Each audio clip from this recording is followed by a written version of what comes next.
Today I'm going to be going over Vayne, the Night Hunter, her runes and masteries, what summoner spells to take, and what item sets to use. Vayne is labeled as an AD carry, however she is considered a hyper carry by many players. While AD carries may carry the game, a hyper carry is a special type of carry. That means that if he gets fed or she gets fed, they can carry an entire game almost by their lonesome without any sort of support. Of course this is only true if you can position yourself properly, but nonetheless hyper carry. For Vayne's rune page, I like to go AD marks, armor seals, and flat MR glyphs. The reason why I go flat MR glyphs is because I like to go for early game advantages, which that is pre-6 a great advantage to have. Quintessences are however a little bit different. I like to go 2 lifesteal quintessences that give 4% total lifesteal bonus. I like to go 1 attack damage quintessence to buff my damage from 8.5 to 11 total. I come on lane with around 77 attack damage and around 4% lifesteal. Some people disagree with the lifesteal and they like to go full attack damage. However, it's dependent on what you build in your item sets. I tend to, like, a lot of people go sometimes BT on Vayne, which I don't think is a good idea anymore because, if you go BOTRK, which is Blade of the Ruined King, you will outtrade any AD bottom as Vayne at level 6 plus, and you get more sustain from Blade of the Ruined King because of your active. Not only is it a nuke, but it also gives you movement speed and slows the opponent. So it's a great item to go over BT. However, if you would like to go BT, you can simply do that if you go full attack damage runes, which full attack damage, I guess, reds and quints. That's fine.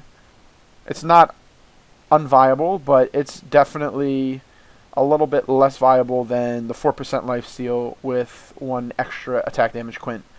Your mastery page for Vayne should look something similar to this. The reason why I have 2 points in the Butcher is to help smooth my laning phase out for last hitting and CSing.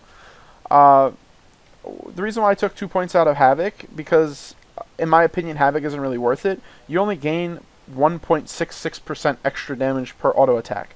Considering, I mean, if you look at the half and half, Butcher helps you last hit better, which means more gold, which means more damage faster. Now, if you take into consideration that with Havoc you can get instant damage, I think that Butcher is a lot better. I take 1 point in the Summoner's Resolve in the defensive tree, and a 4 out of 4 in durability.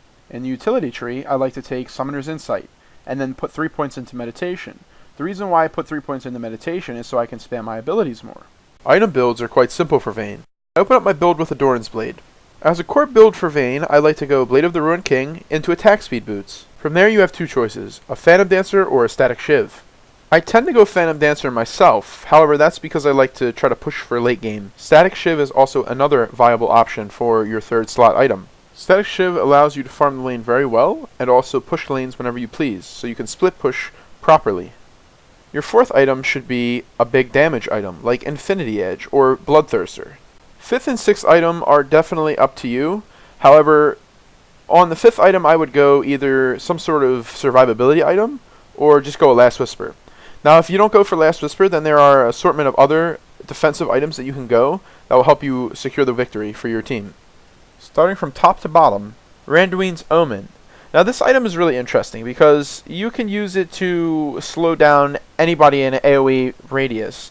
Not only that, but it's very good against assassins that have high AD damage. It's good against full AD teams.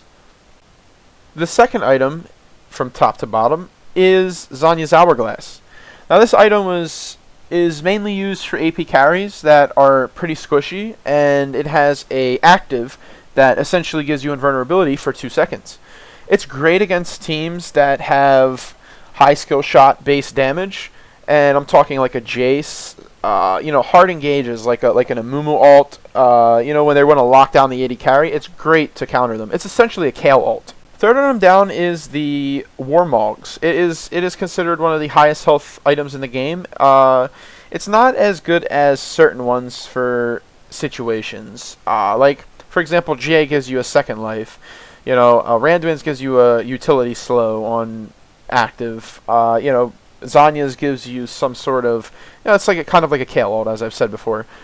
But it's a great item to have if you need a little bit more health, and they have, like, again, high burst champions where you want to, like, you have a little bit of resist from, say, a Sona or something. You could kind of utilize a Warmogs a little bit better than if you didn't have somebody that gave you resistance.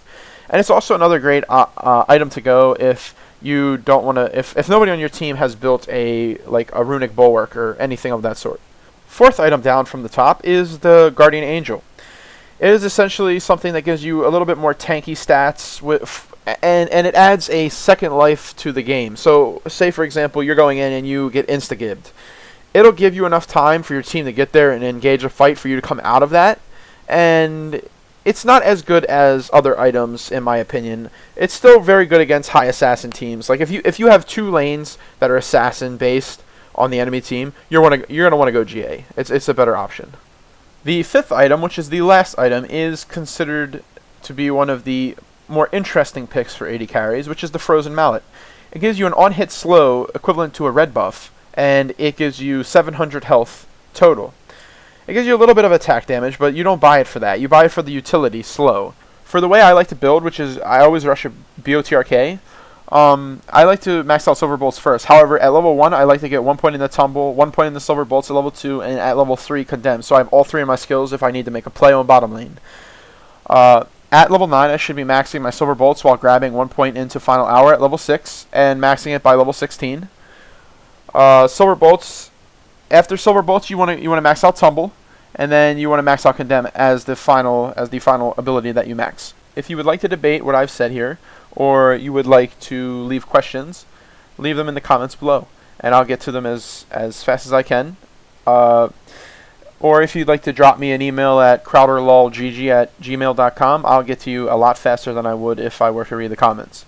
I appreciate the views, I appreciate the comments, I appreciate the inquisitiveness of the viewers, and I thank you guys for watching. Have a nice day, and hopefully you guys are here for the next video.